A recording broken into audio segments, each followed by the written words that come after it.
Hey everybody, I'm Chase Sr. and he's Harrison Graham. You're watching Any Given Thursday by Chat Sports. We go live every single Thursday at 5 o'clock Eastern, 2 o'clock Pacific. The video you're about to watch first aired on that show this past Thursday, so sit back and enjoy, and if you like what you see, join us every Thursday on Chat Sports.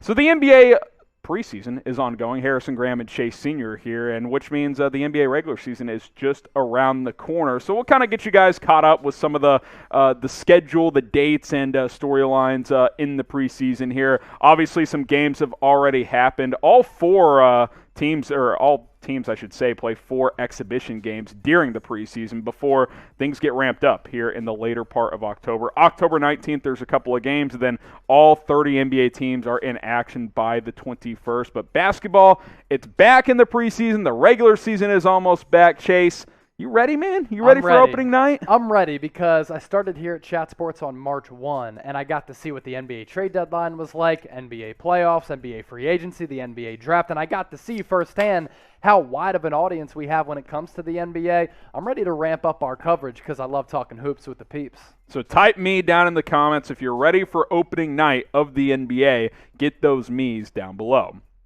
We've talked about this recently, the MVP odds, Chase. Anything change for you? You think these make sense? Luka plus 400, Steph plus 500, Giannis, Embiid, and LeBron, and several others at plus 1,200 as well. How do you feel about the latest Vegas odds when it comes to MVP? Well, there's a scenario in which I could see every one of these guys winning MVP. Sure. Like if the Mavericks are a top 3 team and Luka averages 30 plus, I could see him winning the MVP. If Steph Curry has a season for an entire 82-game slate like he had after the All-Star break last year, in which he put forward one of the best offensive displays that we've ever seen, he could win MVP. If the Warriors are back with a healthy Klay Thompson, Giannis has a lot of momentum considering he's coming off that NBA Finals MVP, and he's already won a couple of league MVPs. And then if Joel Embiid really puts the team on his back during all of this Ben Simmons controversy and drama. If he goes out now, averages like 31 I and think he would have won 13. last year if he didn't get injured. That paved the way for Nikola Jokic to win MVP. At 7-1 odds, that's pretty good value. And then LeBron James and Kevin Durant, both at 12-1 odds. Let's say the Lakers come back, they're the number 1 seed, and by far and away they're the best team in the NBA. LeBron could win it, and then KD is always a walking bucket to win MVP. How disrespectful are we being to Jokic? He's not even in the top 5. I know. He won it last year. I just don't think he's going to win back-to-back. Probably not, but man, that's pretty disappointing for him. Shout out your favorite player in the comments. Maybe it's one of those guys. Maybe it's someone else. Let us know who your favorite player in the NBA actually is right now. We'll go ahead and take a look at the title odds as well. This is the most recent odds here. You got to wonder if these Nets odds start to shift here, Chase, with the whole Kyrie Irving situation. You got the Lakers at plus 300 and then defending champs at plus 900. If I had to put money on a team right now, I wouldn't put money on the Nets. First of all, there's not really good value, and we don't know how often Kyrie Irving is going to be available for Brooklyn because there's a chance that he doesn't play any of the home games in Brooklyn. Lakers at plus 300 at 3-1 odds. It's decent value. I'm kind of looking, if you want value, like true value, Bucks at 9-1 odds, Warriors at 11-1 odds. I really wouldn't take the Jazz. I think the Bucks and Warriors have the best odds on that list. I think the best value play is the Bucks at plus. I mean, they won it last year. Yeah. I mean, they're at least in the mix, if nothing else. So, hey, NBA season just around the corner. Preseason continues to get underway as we get to see, kind of that first sniff of these 30 teams before basketball officially gets back on October 19th. I can't wait, and we'll continue to have you guys covered here at Chat Sports. It's youtube.com/ChatSportsTV. Myself, Chase Sr. will have you guys covered on all things NBA throughout the regular season. Once trade deadline almost gets here in March, that's when things really ramp up, and then, of course, the postseason and next offseason as well. It's youtube.com/ChatSportsTV.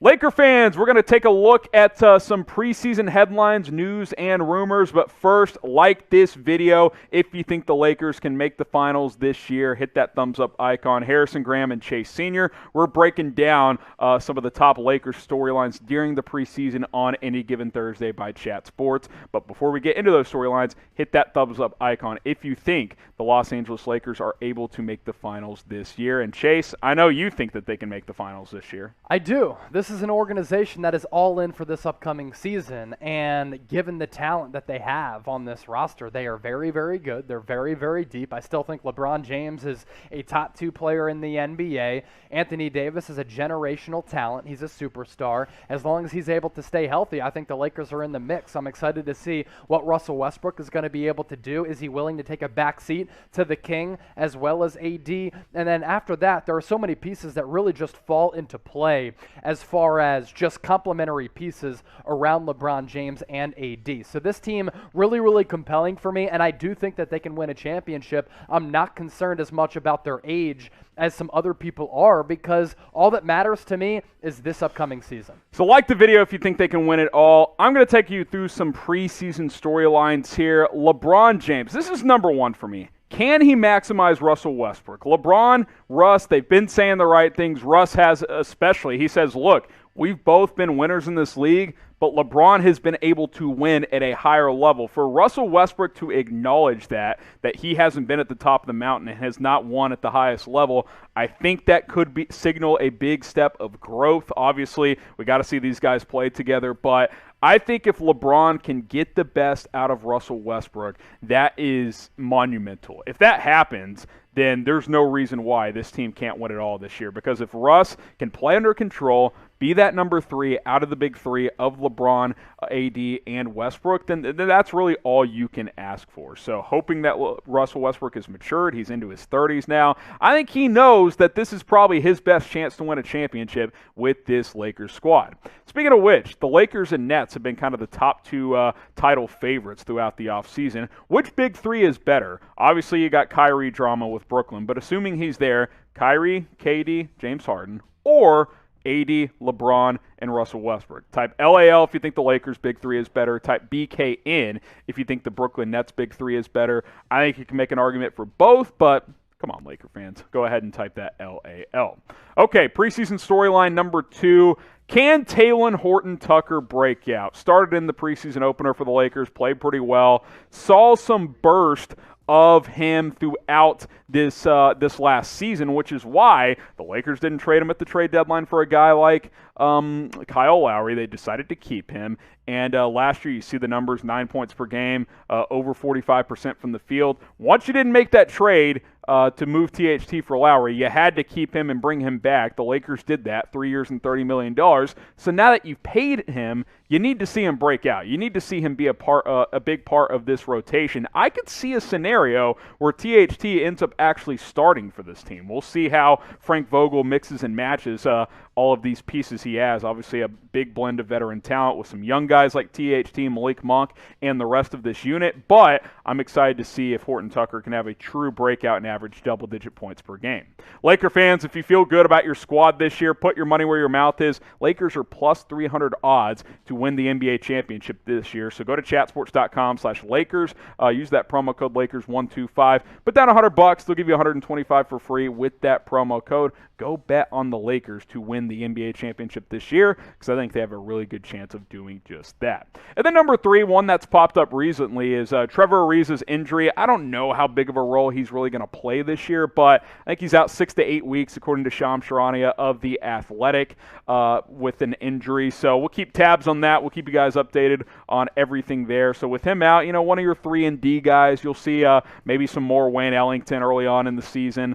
Maybe you see some more of those younger guys as well. But Trevor Ariza, one of the young guys that is out for the early part of this season. So Chase, these are kind of my headlines here. How are you feeling about where the Lakers sit with 10 or so days from the season opener? I'm excited to see how everything translates into actual game action. And Frank Vogel has been very vague as to what the starting 5 is going to be. As of this recording, the Lakers have only played 2 preseason games, so we're really not sure what that starting 5 is going to be. We know 3 elements of it: Russell Westbrook, LeBron James, and Anthony Davis. But who else is going to start? Are you going to go DeAndre Jordan? Are you going to go Dwight Howard? Is AD going to play the 5? Are you going to go with a Wayne Ellington, a Kendrick Nunn, or a Malik Monk at that 2 spot? Those are some of the things that I'm monitoring. Of course, I think Trevor Ariza was in the mix to start. This takes him out of that equation to at least start the year. And I do think Talen Horton-Tucker does have some ability to kind of give this team something that it hasn't had. Kind of a playmaker who can do a bunch of different things offensively and defensively, Harrison.